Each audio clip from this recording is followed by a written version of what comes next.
Dear FM Radio. Hello mga ka-vibes. Itago niyo na lang ako sa pangalang Billy mula sa Pasig. Hindi ako matalino. Baka nga mahina lang ang pag-iisip ko. Yun ang tingin sa akin ng iba. Simula grade 1, laging mababa ang score ko. Sa spelling, sa pagbabasa, sa pagsusulat.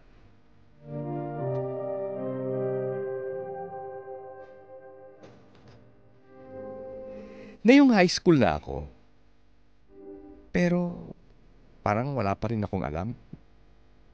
Minsan, gusto ko na lang umiyak. Pero may pangarap ako eh. Gusto ko sanang maging chef balang araw.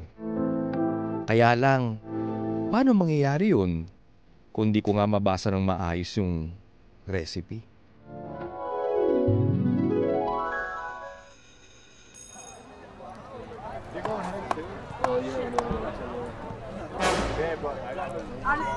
Okay, class. Good morning. Good morning, Good sir. morning, sir. Morning, sir. Morning, sir. Morning, sir. Morning, sir. Okay, class. I would like to tell you that our topic for today is kitchen safety and sanitation. Okay? Yes, sir. Okay, sir. All right. My first question is, okay, ano ang ibig sabihin ng first in, first out, or FIFO sa kusina? Billy? Ang first on, first eat, yan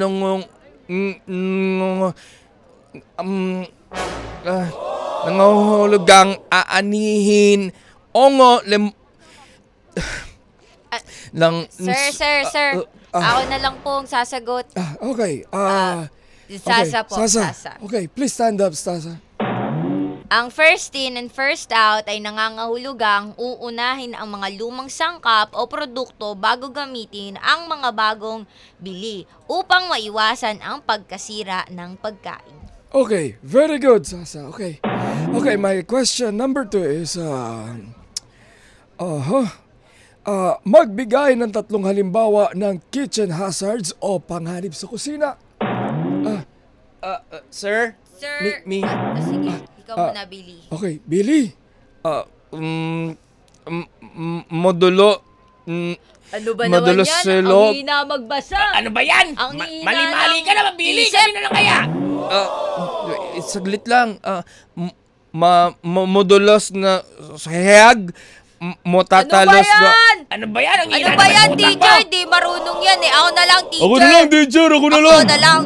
Okay, Tomby, okay, Tomby, please stand up. makinig ka sa akin ha. Oh, Pakinggan mo ako.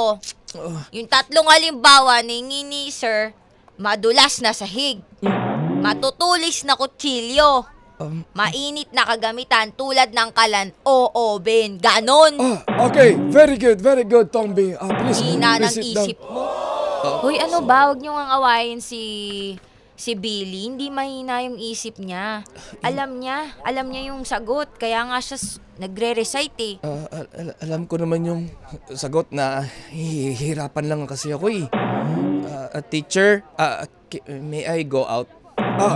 Okay, okay, Billy, sige. Bumalik ka lang agad ha, dahil pagpapatuloy pa natin ang ating klase. Thank you, sir. Thank you po. Sir, wala pong problema kay Billy. Etong mga to kasi lang po ang hilig mang asar Lagi po nilang inaaway si Billy, sir. Kaya ganyan po yung mga yan. Feeling mo naman ang tali-talino nyo. Hindi, sir. Ganun talaga si Billy. Mahina talaga pag-iisip niyan. Hindi Oo niyo ba, nga, sir, sir. napapansin? Lagi pag tinatawag niyo, mali-mali ang pagsasalita.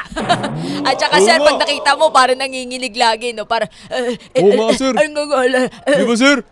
Kasimple-simple lang ng isasagot eh. Hindi pa magawa. Parang hindi naman nag-aral ng grade 1 yan. Okay, Tigilan nyo na kaya si Billy. Hindi na kayo nakaka-good ha. Bad kayong lahat, sir. Ito po sila po yung may kasalanan kaya lagi pong nahihiya si Billy. Okay, class, Okay, mag-break muna tayo at kakausapin ko muna si Billy, okay? Sige po, sir. Sige po. Okay Sige, po. sir.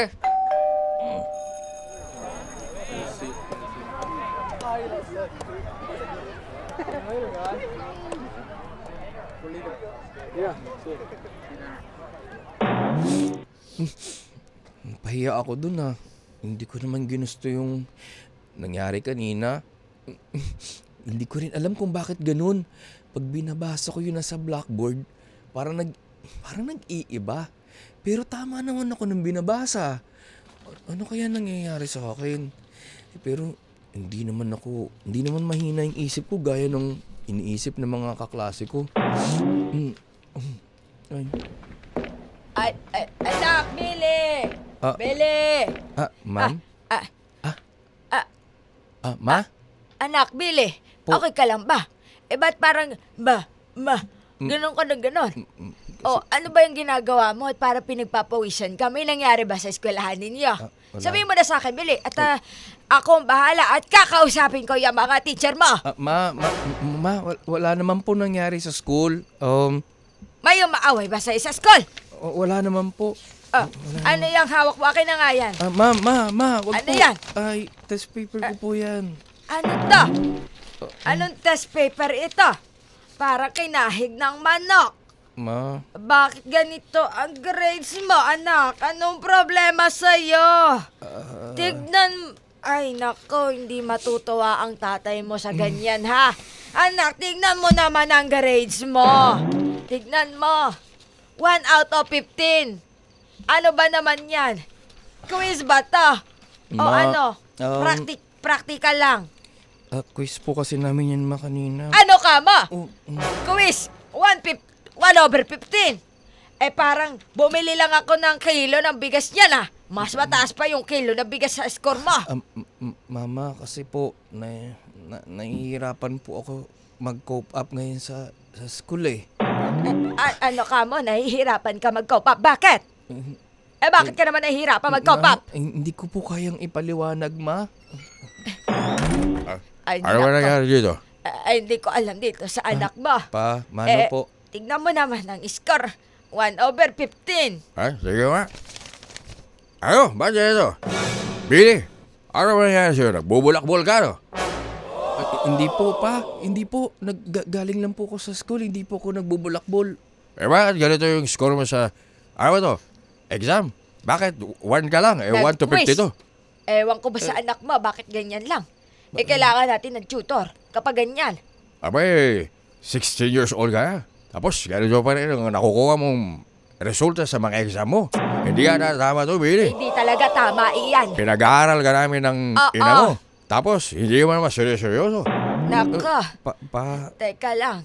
Sige. Baka naman may problema sa anak natin. Ano ba, magsabi ka na sa amin, may problema ka ba? Ano? May nambubuli ba sa'yo sa school? Sabihin mo sa akin! Sabi mo na! At ako, susugod. Tignan mo, makikita nila ang... Easy na. Yung puso mo, baka. Pasensya na. Atakihin ka na naman ang gout mo. Puso o gout. Iba yun. Gout? Iba yun. Gout. Ay, mahina ng pandaling itong asawa ko Hayaan mo na. Hayaan mo na. Halika na nga. At kumain ka na lang. Naganda ako ng maraming pagkain. Baka sakaling madagdagan yung talino mo, anak. Halika na. Sige po, Ma. Halika na. Ito na. Napagluto kita ng paborito mo. Adobong pineapple. Opo, salamat po, Ma. Kakain na po ako. Masustansya yan. Halika na. Ay, Halika na. kumain muna tayo. Para Kumain lahat na. tayo busog-lusog. Tama ba yun? Tama. May tama ka talaga. May tama ka rin. Palagi. Kaya tayo. Sabi.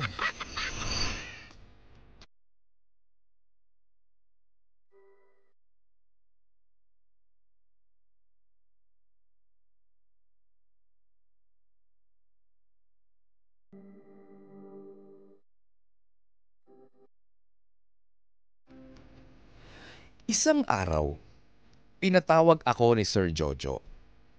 Akala ko mapapagalitan ako.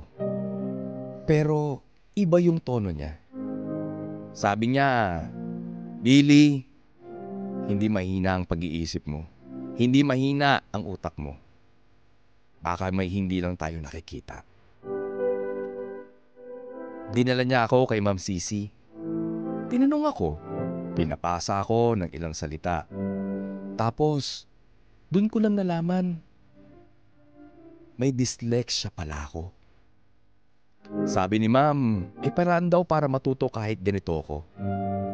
May tech voc, may training programs, may iba pang daan at paraan. Grabe naman ang klase na ito ngayon. Napaka daming nangyari. Hi ma'am, Ma'am Sisi. Hi. Jojo. Ma'am Sisi. Jojo. Bigla ka na lang parang hindi mapakali. Bakit? Ano bang meron? Ay, naka Ma'am Sisi. Naku, Oh. saktong-sakto. Ano? Kinakailangan ko ng tulong mo. Tulong ko. Dahil meron akong isang estudyante na parang kinakailangan talaga ng isang espesyalista gaya mo. Ano ba ang maitutulong ko? Napansin ko kasi, Mm. may estudyante ako na nagngangalan na Billy.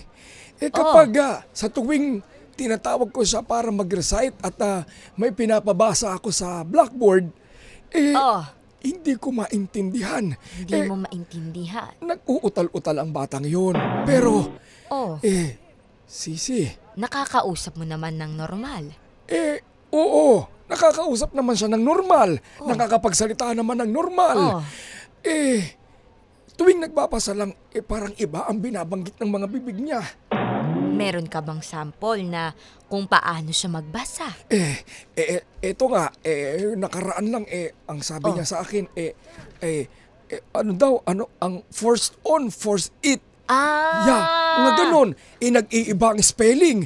Iba yung... Nag-iiba ang mga words. Oo, iba kapag yung... nagbabasa. Iba ang binabanggit niya. Iba ang nababasa niya.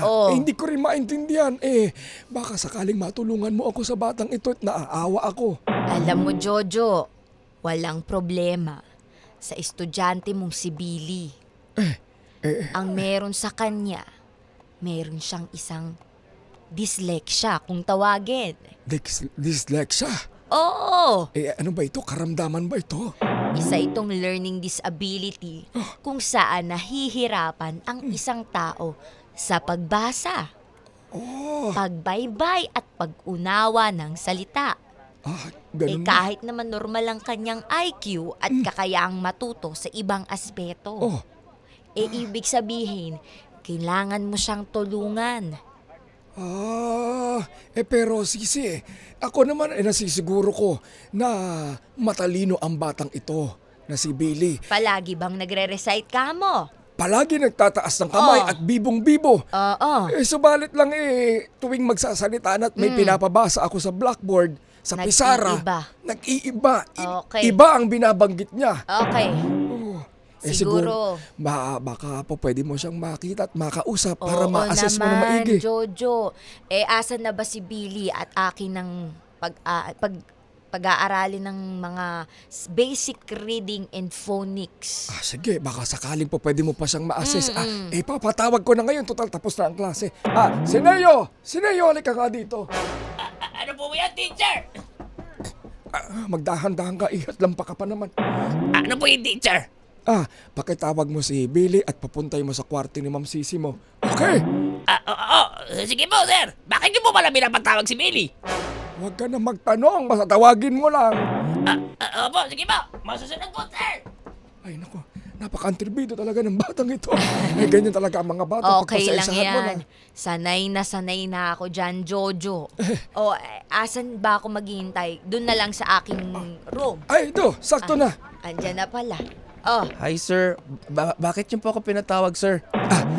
Billy, eto si Ma'am Sisi mo. Hello, Billy. Hi po, ma'am. Good Hello, afternoon Billy. po. Pinatawag niyo daw po ako, sir. Oo, Billy. Kakausapin ka muna ni Ma'am Sisi mo at sumama ka doon sa kanyang kwarto, okay? Yes po, sir. Sige po.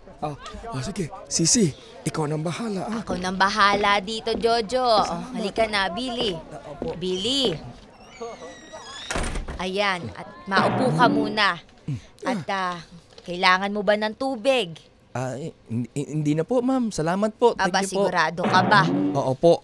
Okay. Saabi sa akin ng iyong guro na si Jojo Opo. ay hirapan ka daw magbasa. Um, Pati oh, magbaybay at mag-unawa ng mga salita. opo, ma'am eh. Alam mo, may tawag sa ganyan. Alam mo, normal ka namang bata, ha? Hindi ko sinasabing may mali o diferensya ka. Opo. Ang tawag dyan ay meron kang dyslexia.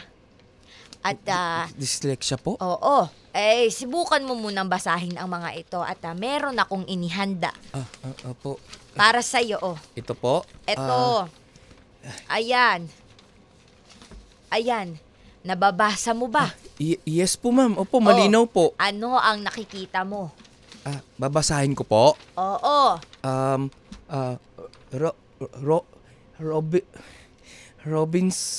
Robinson and Gnomig and Papi Dignipis.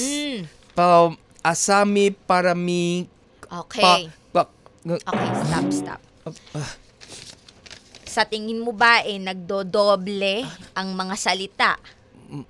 Ma'am, sa totoo po, pag binabasa ko po siya, nagiging blur po. Tapos, nagra-rumble-rumble po yung mga words, pati po yung letters. Okay. Opo. Sorry ha, pero kailangan muna nating simulan sa pinakaumpisa para umokay ang iyong pagsasalita at pagbabasa dahil mahirap talaga sa isang dyslexic na kagaya mo ang magbasa lalo na kapag printed at mga handouts. Ma'am, may tanong po ako. Anong tanong mo?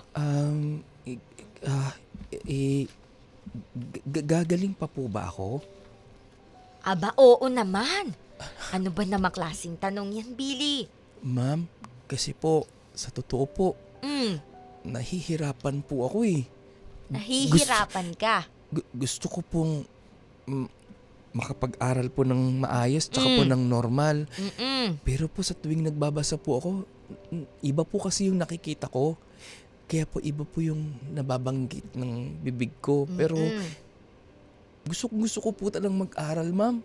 Gusto ko rin po. Alam ba ito ng mga magulang mo? Hindi ba? Hindi po, ma'am eh. Alam mo, Billy, huwag kang mawawala ng pag-asa. Dahil lahat naman ng problema, may solusyon. At kaya nga nandito si Teacher Sisi para sa'yo.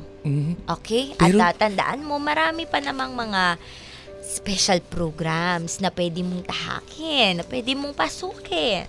May mga TechVox schools na tumatanggap na gaya mo.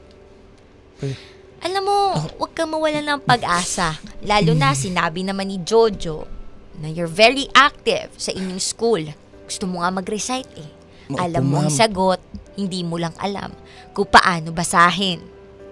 Opo, ma'am. Iba lang po talaga kasi nababasa ng mga mata ko. Ma'am, gusto ko po talagang maging normal, ma'am. Oo naman. Normal ka naman, Billy, at walang mali sa'yo. At meron lang tayong paplansyahin ng konting gusot. Alam mo dito, I would like you to introduce sa isang specialized education program. Opo, ma'am. Kailangan lang natin gumamit ng multisensory techniques sa pagtuturo para mas umukay ang iyong pagbasa. Alam mo ba yon? Meron tayong mga tinatawag na approach. May Orton Gillingham approach. Epektibo to para sa gaya mong bata na may dyslexia. At meron din ako mga pinrepair na handouts. Ayan, sa katunayan, ito ay learning materials para sa isang dyslexic learners. Unahin natin sa pinakaumpisa. Kaya mo ba? Kakayanin ko po, ma'am. Kasi po talagang gusto ko po talagang makatapos ng aral. Tsaka gusto ko po maging normal po gaya po ng mga kaklase ko. Kasi nalulungkot po ako, ma'am. Tuwing pinagtatawanan po nila ako kapag nagre-recite po ako eh. Ma'am, hindi ko rin po kasi alam na may ganito po kong klase ng ano po yun? Dyslexia. Ma'am, sana po gumaling po ako. Sana po, ma'am, matulungan niyo po ako, ma'am. Alam mo, Billy, gagaling ka. At magaling ka naman eh. Kaya kailangan lang nating tulungan ng isa't isa, okay? Hayaan mo na yung mga nanguhusga sa'yo. Kumbaga, ika nga nila, sinasabi nila, let them. Diba? Salamat po, ma'am. Ito ang handouts. Subukan mo munang basahin ang step 1. Ayan, nandito. Yung mga letra kung nababasa mo. Mag-start tayo sa A, E, I, O, U. Para po akong bumalik, ma'am, ng grade 1? Parang ganun na nga. Pero ma'am, nakikita ko po siya ng malinaw. Malaking tulong po pala yung ganito. Kahit papano kasi paisa-isa po. Pwede mong hawakan yan para mas magamay mo dahil merong mga signage na kapag hinawakan mo, may mga pattern yan. Emboss po pala to, ma'am. Ma'am, Oh. Ma'am Sisi, thank you po Salamat You're very po. welcome. O, halika na. At marami pa tayong gugugulin. Salamat po, ma'am. Ma'am, I'm hoping for the best, ma'am. At salamat po sa tulong po ninyo. Akala ko po kasi wala na po akong pag-asa. Meron yan. Huwag ka lang mawalan. Okay? Salamat po, ma'am. Yun, hindi man ako honor student. Natuto na akong bumasa sa paraan ko. Nakapag-enroll ako sa isang culinary short course. Dati, halos ayaw na akong pumasok. Ngayon, excited na akong matuto. May ibang paraan pala. Hindi pala may hina ang utak ko. Iba lang ako matuto. At ngayong naiintindihan ko na yung sarili ko, mas naniniwala na ako sa pangarap ko.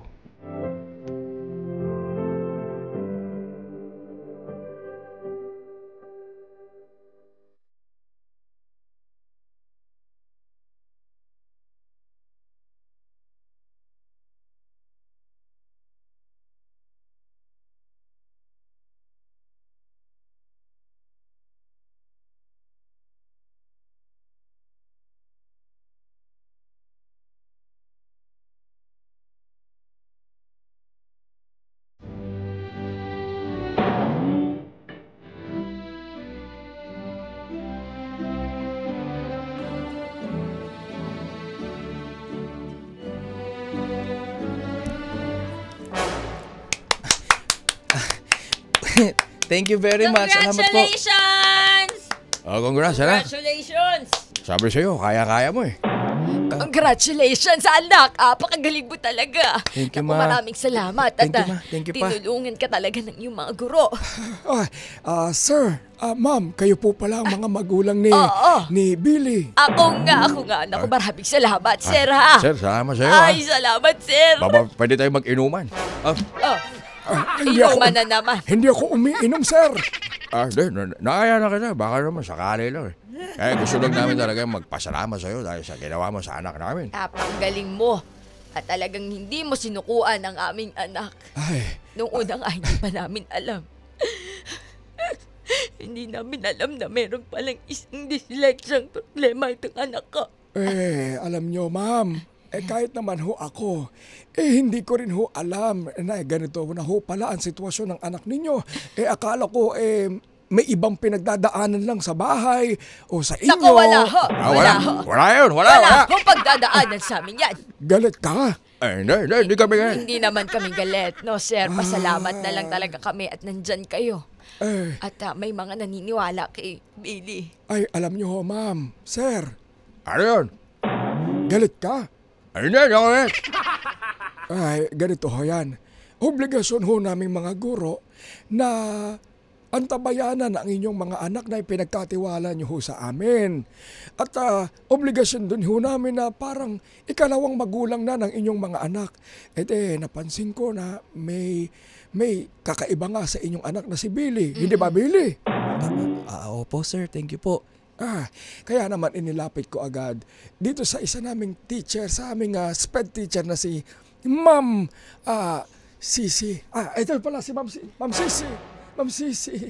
Ayan, si Ma'am Sisi. Magandang Hapon po. Magandang hapon. Congratulations ho sa iyong anak. Ay, maraming salamat ho. Napakabuti at napakabait naman ito ni Billy at napakamasunurin. Oo. Kanino ho ba nagmana ito? Abay.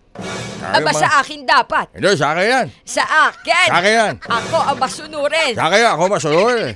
Kailan ka ba sumunod sa mga gusto ko? Kahapon. Huwag na ho kayong mag-away. Ang mahalaga ho nakapagtapos na ho. Naiiyak po ako, pagpasensyahan nyo na. At very proud lang ako sa estudyante kong itong si Billy. Ganun ho ba? Napakagaling po at napakabuting bata. Ma'am, may tanong lang kami. Ito po bang anak namin, lalaki pa ho ba ng normal? Normal naman itong si Billy. Ano ba naman yung iniisip ninyo? Normal at walang problema kay Billy. Diba? Jojo! Ano? Dami mong kinakausap dyan, Jojo. Sige ka yun. Jojo! Sino na si Jojo? Ay, oo nga. Wala. Oo nga. Alam nyo itong anak ninyo, matalino ho talaga kasi. Tsaka... Na-mention nga ni Billy na magaling sumagot. Ano nga yun? Wala. Kaya nga lang, ayun, hindi nga niya nababasa ng maayos. ADML, SNG ba yun? Di ba?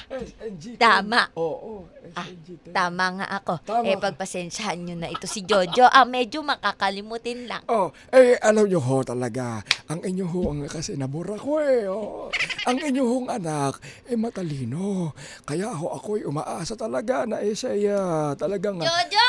Teka lang, may sasalita pa ang teacher Pasensya na, teacher. Kayo wag ho kayong mawalan ng pag-asa bilang mga magulang. Kami nga ho mga teacher, talagang hopeful para kay Billy. Di ba, Billy? Billy! Salamat po, sir. Thank you po. Salamat po ng marami, sir. Billy! Sasa! Sasa? Nakalimutan mo na agad ako, Sabi ko naman sa'yo, kayang-kaya mo yan. Congratulations sa'yo. At sa mga magulang mo. Thank you, Sasa. Sabi Salamat. naman sa'yo Galing mo talaga, Billy. Proud na proud ako sa'yo bilang kaibigan mo. Pasensya ka na, naging busy lang din ako Okay lang yun. Dyan naman si Teacher Jojo, si Ma'am Sisi. Oo nga. Alam mo yun, full support. Akala ko kasi wala na akong pag-asa. Akala ko ganito na lang ako habang buhay. Pero lahat pala ng problema natin may solusyon. Lahat pala ng pinagdadaanan natin may paraan. Kaya thank you, Lord. Thank you, Sir Jojo. Thank you, Ma'am Sisi. Thank you, Sasa. Salamat. Sa akin, anak. Wala ka bang thank you? Siyempre po. Thank you, Ma. Marami, nakakalimutan mo kami. Akala ko rin Parang na out of the picture tayo doon, ano? Tsapera kami, mga magulang. Akala ko din Hindi po. Hindi, joke lang. Mahal na mahal ka namin. Mahal na mahal ka namin, anak, ha? Siya. Mag-kiss na tayo dito. Ay, Kiss? hindi pala kiss. Pwede tayong dalawa na mag-kiss. Ay, mamaya na sa bahay. Ikaw talaga. Di ka mapirme. Pero may. Grabe yung mga magulang mo, no? Gan talaga magbiruan yung mga magulang ko. Sana gumahay sa kanya. Ay. Ganun? Sige na, picture na lang tayo dito. Ano, gusto mo yan? Oo, baka mamaya. Umulan. Mamaya? Hindi ko na alam. Kaya mo na. Basta, importante, okay na si Billy. At magiging okay pa. Na. Oo. At dahil dyan, may handaan sa bahay natin. Imbitado ho ba kami? Imbitado kayong lahat. Imbitado kayo. Ay, Diba? ganun ho ba? Ay, alika na at magkapaghanda na. Halika na. Maraming salamat sa inyo lahat. Maraming salamat sa lahat ng mga tao dito. Oo. Mula sa Maynila, pantungo sa Maraming San Juan. salamat. Ay, alika na nga. Ano ba sinasabi mo? Sabi mo, Bas, Billy. Anak, ano? Ayos ba? Ayos po. Salamat po sa inyo lahat. Mahal na mahal ko po kayo. Umuulan! Ka-vibes, inyong napakinggan at natunghayan ang kwento ni Billy sa Ang Drama Mo Live! Ang kwento ng isang May dyslexia. May dyslexia? Siyempre, ang ating mga kababis ay nagtataka. Ano Oo. nga ba ang dyslexia? Ito, Ayan. ipapaliwanag muna ni DJ Kim Chorva. Ano nga ba itong dyslexia? Again, mga ka-vibes, ang dyslexia ay isang learning disability kung saan nahihirapan po ang isang tao sa kanyang pagbasa, pagbaybay, at pag-unawa ng salita. Kahit normal naman yung kanyang IQ level at kakayahang matuto sa ibang aspeto. So, ito ay talagang, alam mo yon, kapag ang dyslexic person, iba yung nakikita niya mga letra or words na nagiging reverse, na-jumbled, na mix up. So, wala namang problema sa kanyang mata. It's just that the way he sees it. Parang ganon, may problema. Iba lang yung pagkakadikod Yes. ng kanyang isip. Correct. Kaya yung kanyang isip ay kung ano yung binabagit ng isip niya, yun ang lumalabas sa bibig niya. Correct. Kaya ito po yung sample Ayan. kung ano yung mismo nakikita ng mga taong may dyslexia. Ayan. Ayan, Ito po. nakikita Kung nakikita ba? nyo sa ating online, sa ating YouTube channel, 92.3 FM Radio YouTube channel, ito po yung sample ng, aray, ano ba yun? Ay, sorry. Na nakikita ng ating mga ka-vibes na may tinatawag na dyslexia. Oo. So hindi siya maituturing na mahina ang utak, hindi Iba siya lang. mahina maituturing na mahina ang pag-iisip. Subalit yung kanilang kasing utak Oo. ay iba lang yung pagkakadecode sa mga nababasa Tama. nila. Sabi nga dito, the problem is in the way the mind interprets what the Oo. eye sees. Ayan. Like an optical illusion. Except, this mismatch between what illusion and the reality happens within ordinary print on a page. Yan, ito po ibase po So, sa dyslexia.com. dyslexia.com. Ayan. Oo, Ito po yan. Ayan, pwede ba natin i-zoom in to? Jong, paano nga ako, B? Pa-zoom in nga ako nito. Yan, para makita ng ating mga ka-vibes na nasa YouTube channel natin na nanonood, para makita nila kung ano nga ba itong eksaktong nakikita ng ating mga ka-vibes na may tinatawag na dyslexia. Yan. Paano ako, B? Jong, pa-zoom in ako nitong ating hawak-hawak. Ayan. So, yung ating mga ka-vibes, yung iba kasi kapag hindi naiintindihan, hindi nagkakaroon ng ibang interpretasyon. Yan, Di ba? may Pinagtatawanan. Yan. Pinagtatawanan, nahuhusgahan. Hindi natin kasi alam kung ano yung nasa loob nila kung ano yung pinagdaraanan nila. So, ito bihira ito kasi mapag-usapan o madiscuss kasi nga masyado siyang yung mga terminology ay masyadong malalim yung usaping Oo, medical. bihira lang talaga. Pero para magkaroon tayo ng kahit konting ideya, pwede tayo mag-research sa Oo. online. Ayan. Eto, sa mga nakikinig ngayon, Thank you. nagtatanong, paano ba ito matutulungan? Oo. Una, kailangan yung ginawa ni Jojo, actually maganda yon. May Mhm. maagang pagsusuri at diagnosis dito sa batang ito. Mas mabuting maagang malaman upang agad na matutukan. So, karaniwang isinasagwa ito ng mga educational psychologist o speech language pathologist. So, ang nangyari kanina, isa siyang SPED teacher. Oo. Specialized. Basta mo yun. Oo. Meron din siya as a SPED teacher. So na-assess niya na Yes, agad. na-access niya na agad. May ginawa sa kanya, may pinabasa sa kanya. At pangalawa, dito na nga papasok yung sinabi rin ng teacher sa specialized education programs. Kailangan nilang gumamit ng multisensory techniques. Ito yung mga may patterns. Yung may parang naka-emboss. Oo, sa pagtuturo ng pagbasa. Yung ba yung parang sample ng yung mga blind people? Parang gano'n. Parang gano'n, may Yes, pattern. Okay. May pattern. Ay, most pala. Most lang. And then pangatlo, sorry. Ako na yung naging dislike, Pangatlo, speech and language therapy. Napakahalaga po ng isang therapy sa isang may dyslexic na dyslexia na karamdaman. Ito ay nakakatulong sa paglinang ng phonological awareness o kakayahang maunawaan ang tunog ng mga salita. 'Di ba? May binigay na handout sa kanya. So yun yung ginawa. And then pang-apat, dapat tutok ka talaga sa pagtuturo. Ang ginagawa nila teacher Sisi at ni Jojo. Billy, may one-on-one tutoring sila.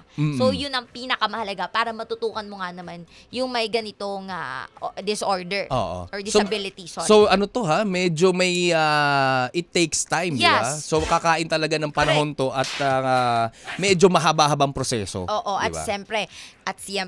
siyempre, nagkakaroon na rin tayo ng, we are living on a modern, digital, diba, ika nga nila. So, kailangan may paggamit ka rin ng mga teknolohiya. May mga app at program tulad ng text-to-speech, tools or audiobooks na tinatawag, napakahalaga pala nito, di ba? Lagi minsan, pag tayong mga ano ba yan, napupunta sa text-to-speech, di ba? Instead na magta-type ka, napipindot mo yung text-to-speech. Maganda palang ano siya. So may pakinabang pala talaga siya. May pakinabang pala siya. At syempre, panghuli, yung support ng pamilya at mga guro at mga kaibigan. Support system. Ayan, ayun ang pinaka-importante. Sa Oo. lahat naman ng ating mga kabibes na may pinagdaraanan at may mga disability na tinatawag, napaka-importante talaga ng ating mga kamag-anakan, mga mahal sa buhay dahil nga yung support system na tinatawag. Correct. Ano man ang ating pinagdaraanan at ano man ang ating nararanasan sa buhay, kinakailangan talaga natin ng suporta ng ating mga mahal sa buhay, di ba? At isang pinaka well-known na mga personalidad Correct. na may tinatawag na dyslexia Dyslexia. ay si Steve Jobs. Oo. Yung isa sa mga CEO dati ng Apple Company, 'di ba, si Steve Jobs. Wala na siya ngayon. At isa pa dito ay si Albert Einstein. Ayan. Correct. Yan Sa yung mga may kakilalang dyslexia, di ba? Huwag kayong mawalan ng pag-asa. Even nga itong mga well-known na sinasabi nga ni Kiko Kalikot, di ba? Oo. May pag-asa. Naging matagumpay sila sa buhay Oo, nila, yan. di ba? Kailangan mo lang ng sikap, tiyaga at pang-unawa. Oo. Yun lang talaga. Kailangan yun. talagang mabigyan lang ng gabay. Yes, correct. Di ba meron ka rin na ikwento kanina na may kakilala oo yung nga. kaibigan mo? Merong kakilala yung kaibigan ko na may ganitong klaseng Disability. kung tawagin. Dyslexia. Pero dyslexia. Ang ginagawa niya, alam mo, most of the Professor to? isa itong professor, Oo. isa itong nagtuturo. Pero ang ginagawa niya, So, pag- hindi siya for printed out. So pag professor, dapat nagtuturo siya Oo. through blackboard, Yes. printed Oo, materials, oo. pero siya through visuals. dahil nga Dahil nga may ganito siyang klaseng Ah, okay. disability. Oo. Pero alam mo, by that time, na-adapt niya naman eh. Talagang natututo siya at talagang inaral niya ng mabuti. Marami na po kasi pwede kang matuto sa mga YouTube, 'di ba? Yung mga tutors online, 'di ba? And siya ang ginagawa niya, visual siya. Like may mga videos, graphics, kaya graphic artist rin ito eh. Okay. Mahilig siya sa mga, alam mo yun, gusto niya yung mga nakikita So para niya, maitawid niya pa rin yung may movement. para maitawid niya pa rin yung profession niya na kahit meron siyang tinatawag na dyslexia, ginagawa niya ng paraan through Correct. visuals na Oo. visual presentation gaya ng Yes. video presentation, Yes. mga graphics. Yes, graphics. Instead ng ganito, yung mga printed Oo, ones. oo, Kasi oo. nga, di ba, nagkakaroon ng rumble-rumble yung kanyang visual. Oo, Oh! Pero at least, di ba? Galing. Oo. At least, di ba? May Kahit pa ganun paano. talaga.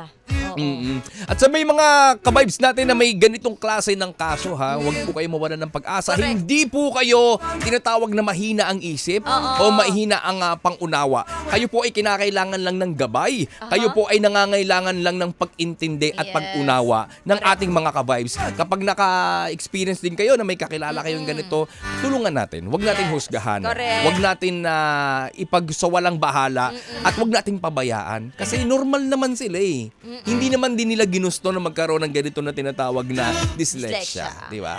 At ang pagkakaroon ng kahit na anong disability, kinakailangan lang talaga natin ng pagbibigay ng gabay, pagmamahal at pangunawa para Correct. syempre maging normal din sila gaya natin. Di ba? Palakpakan niyo yung mga mukha. Palakpakan.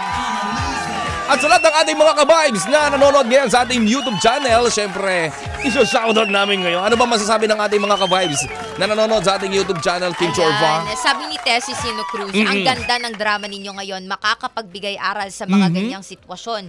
Kaso sa pagsasalita at pagbasa, thank you sa drama ngayon. Congratulations. O di ba kahit ako personally hindi ko alam na may ganito palang nag-i-exist Oo. na disability, dyslexia. Yes, correct. Ako naririnig ko na to eh. Pero sabi ni Arvs, yun, congrats kay Billy. Ganun din si Gloria Constantino Misiano at si William Mortel. Sabi nga ni Daniel Yap, wag kang mawala ng pag-asa, Billy. Kahit may dyslexia ka, hindi ibig sabihin na hindi ka normal. Wag mo na lang pansinin yung sinasabi ng ibang tao. Oh, tama. 'Di ba hindi naman makakatulong 'yan eh. Si Correct. Jack Millet, magandang umaga sa iyo. Ganoon din si Louie Basco, si Billy's ano to? Sabi ni AI, Billy's Dyslexia Journey. Oo, tama. Totoo. Journey talaga siya. Journey Na kinakailangan mo lang talagang lasapin. Oo. 'Di ba? Ganun talaga. May pait, may tamis. Oo. Pero at the end of the day, matatamasa mo naman kasi yung tagumpay. Correct. Di ba? Basta may sikap, tiyaga, at pangunawa. Pangunawa Pangunawa talaga. Pangunawa at gabay. Yes, correct. Mula sa ibang tao. Huwag yung Totoo. panghusga, di ba? Oo. Huhusgahan natin yan, mas lalong lulubog yan sa lupa. Correct. Di ba? Napaka-unfair naman kapag Oo. ganon, diba? Maging mabuti tayo. Mm. Ganon lang yun. Yeah. Lahat tayo may mga flaws in life, Oo. diba? Tsaka kung ano man ang pinagdaraanan natin mga ka-vibes, minsan hindi natin mapapansin. Gaya na to, dyslexia, hindi natin alam to eh. Hindi naman natin agad madidetect to at the early age. Kasi parang mapapansin lang natin ito kapag marunong na magbasa o nakakapagbasa na ang isang individual. Pero sa murang edad, hindi natin ito agad mapapansin, di ba? So kapag ito yung nakita na kagad natin yung potential o yung senyales na meron ang isang tao na may dyslexia, bigyan kagad natin siya ng assistance. Ibigay pag-alam agad natin ito sa mga professional, 'di ba? Para mas magabayan at maagapan, 'di ba? Basta yun lang yun, huwag kang mawalan ng pag-asa. Ayan. At huwag niyo pong susukuan ang mga taong may ganitong disability. Okay? At sa Tulungan nyo. sa mismong mga ka-vibes natin na merong ganitong klase ng disability, huwag din kayo mawalan ng pag-asa, 'di ba? Kasi kami, hindi kami nawawalan ng pag-asa para sa inyo, pero lalong-lalo na huwag niyong aalisin ang pag-asa para sa inyong mga sarili. Yan! At sa lahat ng ating mga ka-vibes na nasa bayan nakakapakinig sa 102.3 Baguio, At gayon din sa 97.5 Jensen! magandang umaga sa inyong lahat! At tayo na ang bagong favorite sa Favorite! Valenzuela at Pateros. Tayo rin ang bagong favorite sa Bulacan at Rizal. At syempre, para hindi kayo mahuli sa update sa mga chismis, mag-like, share, follow, subscribe na kayo sa lahat ng aming social media accounts sa Facebook, YouTube, Instagram at TikTok. Hanapin nyo lang 92.3 FM Radio Manila. Gayon din sa aming mga personal pages, DJ Kim Chorva. at DJ Kiko Calico. Dahil lang hindi mag-like, share, follow, subscribe. Pangit! Charot. Ka-vibes, sana nag-enjoy kayo at sana nakapulutan ninyo ng aral Aral. ang drama mo. Live Live. ang kwento ni Billy. Yan. Yan. Bukas ulit ha. Bukas ulit, ha. Patabayanan nyo. Nako, abangan ninyo ano nga ba meron bukas. Correct. Bilis ang araw, Webes na Ang ngayon. bilis na, tapos Friday na bukas. Ay, konti na lang Konti na. ka-vibes. Konti na lang, kembot na tayong lahat. Igiling-giling. Igiling-giling, igiling mo nang matuno ang taba. At sa lahat ng ating mga kabays na nanonood online at nakikinig on air, maraming salamat po sa inyo. Huwag kayong maglilipat ng istasyon ng radyo dahil magbabalik pa rin kami at makakasama nyo ang tukay sa umaga. Ang tukay na pampasaya. DJ Kim Churva. DJ Kiko Calico. Dito lang sa 92.3 FM Radio Manila. Your favorite music radio. Ka-vibes. Ang oras. Ang oras. 10:55 na. Hala, favorite! Totoong drama ng buhay, aming isasalaysay. Ang drama mo.